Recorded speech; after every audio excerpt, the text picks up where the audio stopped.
International mediation and dispute resolution conference 2025 को संबोधित करते हुए पूर्व सीजेआई बीआर गवई ने कहा कि भारत अपने न्यायिक सफर के एक निर्णायक मोड़ पर है।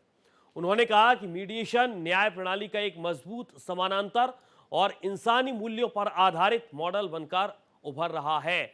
डीवाई पाटिल यूनिवर्सिटी और बॉम्बे बार एसोसिएशन की ओर से आयोजित इस संयुक्त कॉन्फ्रेंस की सराहना करते हुए उन्होंने कहा कि ये मंच न्यायिक अनुभव, अकादमिक ज्ञान और प्रोफेशनल समझ को एक साथ लाता है।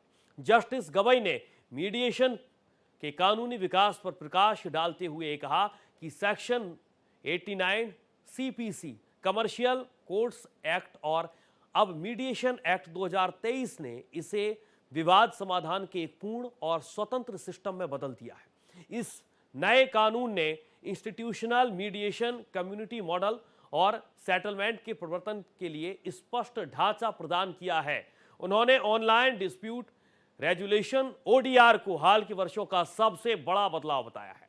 पूर्व सीजीआई गवई ने कहा कि महामारी के दौरान मजबूरी में अपनाया गया ओडीआर अब एक प्रभावी उपकरण बन चुका है, जिसने न्याय तक पहुंच को सरल और सस्ता भी किया है। छोटे कस्बों के उद्यमियों और दूरस्थ क्षेत्रों के उपभोक्ताओं के लिए यह एक महत्वपूर्ण साधन बनकर उभरा है। हालांकि उन्होंने मजबूत डिजिटल इंफ्रास्ट्रक्चर, सुरक्षित प्लेटफॉर्म और ऑनलाइन मीडिएशन के लिए विशेष प्रशिक्षण की जरूरत पर जोर दिया।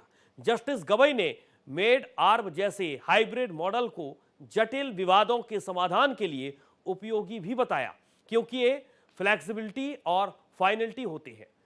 एनएएलएसए और सुप्रीम कोर्ट की मीडिएशन सुलह परियोजना समिति की ओर से किए जा रहे प्रशिक्षण कार्यक्रमों को भी उन्होंने खास बताया, खासकर 40+ घंटे के ऑनलाइन मॉड्यूल को।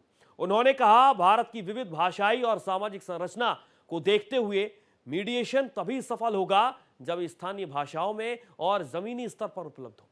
पावर डायनामिक्स, जाति, लिंग और असमानताओं को ध्यान में रखकर मीडिएटरों को विशेष ट्रेनिंग देने की आवश्यकता भी बताई गई।